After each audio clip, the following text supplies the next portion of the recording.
नमस्कार, आप देख रहे हैं सत्य हिंदी का दोपहर 2 बजे का बुलेटिन और मैं हूं आपके साथ कृति सिंह।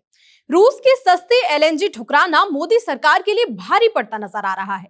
विपक्ष तो पीएम पर हमलावर है ही, लेकिन इस बीच कुछ ऐसी रिपोर्ट्स भी आई हैं जिन्होंने भारत की डगमगाती अर्थव्यवस्था को उजागर कर दिया है। इन रिपोर्ट्स पर रुपए के गिरते दाम और लाल अंक पर सेंसेक्स ने मुहर लगा दी है।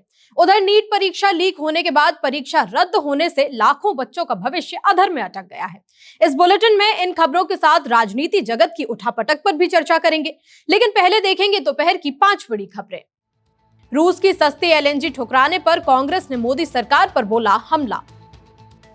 भाग रहे विदेशी निवेशक भारतीय शेयर बाजार से निकाले 21 अरब डॉलर। फिर से टूटा रुपया, कांग्रेस ने पीएम मोदी को कहा एक फेल प्रधानमंत्री। नीट यूजी 2026 पेपर लीक के बाद परीक्षा रद्द, सीबीआई करेगी मामले की जांच। तमिलनाडु में एआईएडीएमके गुट ने सीएम विजय सरकार को दिया समर्थन का ऐलान। भारत ने अमेरिकी पाबंदियों के डर से रूस की गैस एलएनजी खरीदने के ऑफर को ठुकरा दिया है। रॉयटर्स की रिपोर्ट के मुताबिक भारत ने रूस के सस्ते गैस वाले ऑफर को साफ मना कर दिया है। असल में रूस की इस गैस एलएनजी पर अमेरिका ने कड़े प्रतिबंध लगाए हुए हैं। भारत अभी दुनिया का तीसरा सबसे बड़ा तेल और गैस खरीदार देश है। हमारे देश में इस वक्त ईंधन की भारी कमी चल रही है। इसके बावजूद सरकार अमेरिका से अपने रिश्ते खराब नहीं करना चाहती। इसी डर से रूस का एक बड़ा जहाज समुद्र में ही फंस गया है। ये जहाज गैस लेकर भारत के दहेज बंदरगाह पर आने वाला था, लेकिन भारत सरकार ने कह दिया कि हम पाबंदी वाली गैस नहीं लेंगे। रूसी अधिकारियों के साथ हुई बैठक में ये फैसला सुना दिया गया है। रूस ने कोशिश तो बहुत की, लेकिन भारत अपने फैसलों पर अड़ा रहा। अब ये जहाज भारत की जगह सिंगापुर की तरफ मुड़ गया है, जिसके बाद सवाल ये भी उठ रहा है कि क्या भारत अमेरिकी प्रतिबंधों की वजह से फिर से रूसी तेल छोड़ सकता है। भारत द्वारा रूसी गैस ठुकराए जाने पर विपक्ष ने मोदी सरकार पर निशाना साधा है। कांग्रेस नेता गुरदीप सिंह सप्पल ने एक्स पर लिखा कि प्रधानमंत्री मोदी देशवासियों से अपील कर रहे हैं कि कम ईंधन का इस्तेमाल करो, लेकिन दूसरी तरफ भारत रूस से सस्ती गैस वापस कर रहा है क्योंकि मोदी अमेरिका के दबाव के सामने खड़े नहीं रह पा रहे हैं। त्याग अच्छी बात है, लेकिन मुकाबला करने हिम्मत ना होने के कारण त्याग की आड़ लेना, क्या ये सही है? ये आप खुद तय करें। शिवसेना यूबीटी के नेता प्रियंका चतुर्वेदी ने एक्स पर लिखा कि अमेरिका के साथ व्यापार समझौता करने के बदले भारत ने रूस से तेल और गैस खरीदने के अपने अधिकार पर समझौता कर लिया।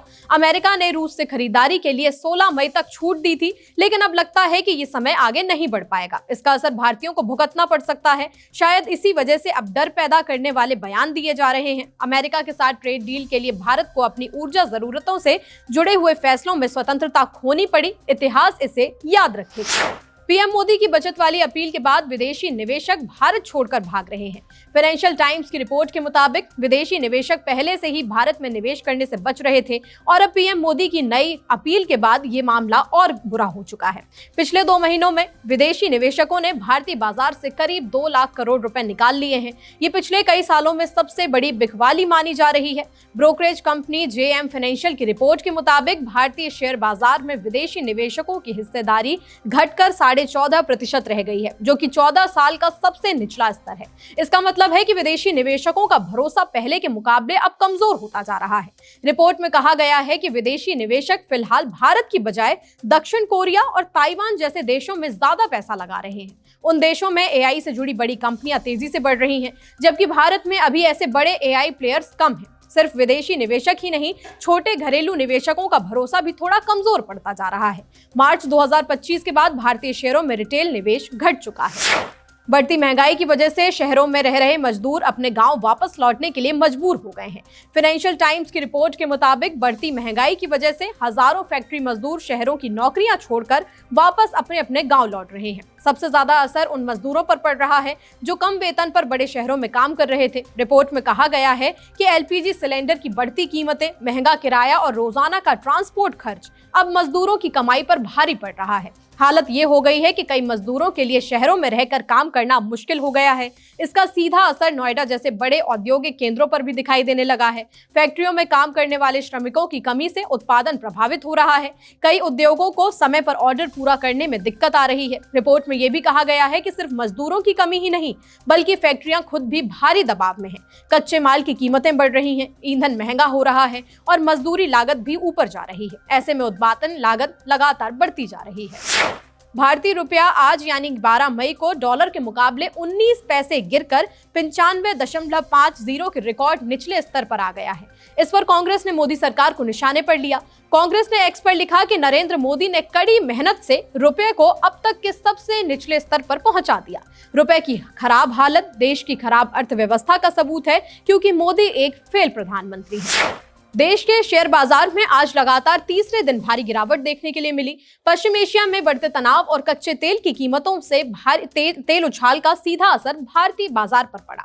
मंगलवार को बाजार की शुरुआत ही कमजोरी के साथ हुई और देखते ही देखते गिरावट और तेज हो गई। सुबह बीएसई सेंसेक्स 290 अंक टूटकर 75,725 के आसपास खुला, जबकि एनएसई निफ्टी भी 70 अंक से ज्यादा गिरकर 23,745 पर आ गया।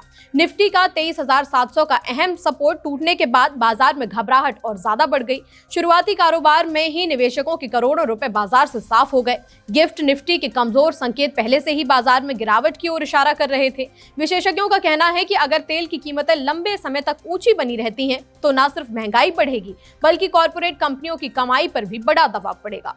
बुलेटिन में आगे अभी और भी खबरें हैं। पेपर लीक के बाद नीट यूजी 2026 परीक्षा रद्द। चुनाव अधिकारी रहे मनोज अब संभालेंगे बंगाल की ब्यूरोक्रेसी। चंद्रनाथ रथ हत्याकांड की जांच अब करेगी सीबीआई। तमिलनाडु में विजय सरकार को एआईएडीएमके गुट का समर्थन। नीट परीक्षा लीक मामले के बाद एनटीए ने परीक्षा रद्द कर दी है। इस फैसले से करीब 10 लाख छात्रों को अब दोबारा परीक्षा देनी होगी। 3 मई को देश भर में ये परीक्षा आयोजित हुई थी, लेकिन अब इसकी पूरी प्रक्रिया पर सवाल खड़े हो गए हैं। राजस्थान में कथित तौर पर परीक्षा से पहले गेस्ट पेपर मिलने की जानकारी सामने आई थी। इसके बाद केंद्रीय एजेंसियों से मिले इनपुट में परीक्षा की गोपनीयता और निष्पक्षता पर गंभीर सवाल उठे। एनटीए ने कहा कि सभी तथ्यों की समीक्षा के बाद ये फैसला लिया गया है कि परीक्षा को जारी नहीं रखा जा सकता। सरकार ने मामले की गंभीरता को देखते हुए जांच अब केंद्रीय जांच ब्यूरो यानी सीबीआई को सौंप दी है। सीबीआई ये पता लगाएगी कि कथित गेस्ट पेपर परीक्षा से पहले कैसे फैला, इसके पीछे कौन लोग थे और क्या इसमें कोई संगठित नेटवर्क भी शामिल था। एनटीए ने साफ किया है कि नीट 2026 दोबारा आयोजित की जाएगी और नई तारीखों का ऐलान जल्द आधिकारिक वेबसाइट के जरिए किया जाएगा। पश्चिम बंगाल में चुनाव कराने वाले मनोज अग्रवाल अब राज्य के नए चीफ सेक्रेटरी बन गए हैं। 1990 बैच के आईएएस अधिकारी मनोज अग्रवाल को ये बड़ी जिम्मेदारी सौंपी गई है। आपको याद होगा कि चुनाव के दौरान उन्होंने ही राज्य के मुख्य चुनाव अधिकारी का पद संभाला था। उनके ही नेतृत्व में चुनाव आयोग ने वोटर लिस्ट से करीब 91 लाख फर्जी नाम हटाए थे। अब मुख्यमंत्री शुभेंदु अधिकारी ने उन पर भरोसा जताते हुए उन्हें राज्य का सबसे बड़ा अफसर बनाया है। वहीं अब तक ये पद संभाल रहे दुष्यंत नारियाला को दिल्ली भेज दिया गया है। नारियाला अब नई दिल्ली में पश्चिम बंगाल के प्रधान स्थानीय आयुक्त के तौर पर काम करेंगे। मनोज अग्रवाल की नियुक्ति पर कांग्रेस नेता राहुल गांधी ने चुनाव आयोग को चोर कहते हुए निशाने पर लिया। राहुल ने एक्स पर लिखा कि बीजेपी और चुनाव आयोग के चोर बाजार में जितनी बड़ी चोरी उतना बड़ा इनाम। वहीं टीएमसी सांसद साकेत गोखले ने भी तंज कसते हुए कहा कि बीजेपी और चुनाव आयोग अब खुलेआम चुनाव चोरी करने की बात स्वीकार कर रहे हैं। क्या अदालतें अंधी हैं या इसमें मिली हुई हैं? ये बेशर्मी की हद है। पश्चिम बंगाल के मुख्यमंत्री शुभेंदु अधिकारी के पीए की हत्या में गिरफ्तार शूटर के बीजेपी कनेक्शन ने नया विवाद खड़ा कर दिया है। पुलिस ने यूपी और बिहार से 3 शार्प शूटरों को गिरफ्तार किया है। इनकी पहचान विशाल श्रीवास्तव, राज सिंह और मयंक मिश्रा के रूप में हुई है।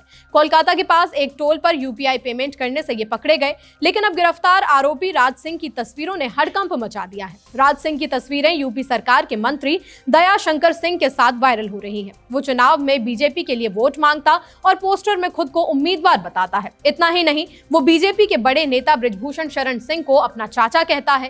इन तस्वीरों के सामने आने के बाद अब हत्या की साजिश पर गहरे सवाल उठ रहे हैं। लोग पूछ रहे हैं कि सत्ताधारी दल के इतने करीब रहने वाला शख्स कातिल कैसे निकला। कांग्रेस नेता सुप्रिया श्रीनेत ने वीडियो और फोटो ट्वीट कर लिखा है, बाकी आप दिमाग लगाइए। पश्चिम बंगाल में शुभेंदु अधिकारी के निजी सहायक रहे चंद्रनाथ रथ की सनसनीखेज हत्या की जांच अब सीबीआई करने वाली है। केंद्रीय एजेंसी ने इस हाई प्रोफाइल मर्डर केस के लिए 7 सदस्यीय विशेष जांच दल यानी एसआईटी का गठन कर दिया है। सीबीआई की तरफ से जारी प्रेस रिलीज में कहा गया है कि ये टीम कोलकाता स्थित संयुक्त निदेशक की निगरानी में काम करेगी।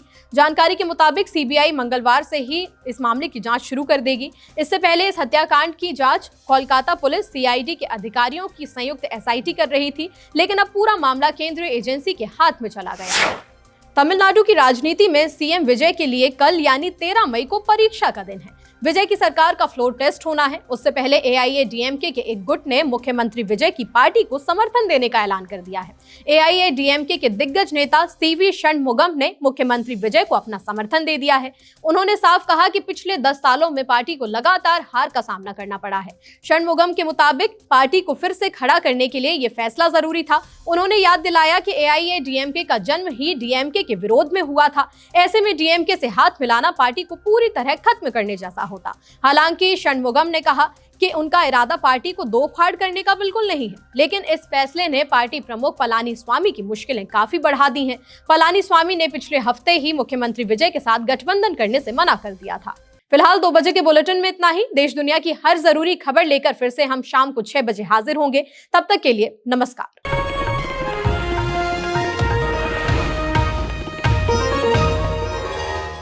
Copyright disclaimer under Section 107 of the Copyright Act 1976. Allowance is made for fair use for purposes such as criticism, comment, news reporting, scholarship, and research. Fair use is a use permitted by copyright statute that might otherwise be infringing.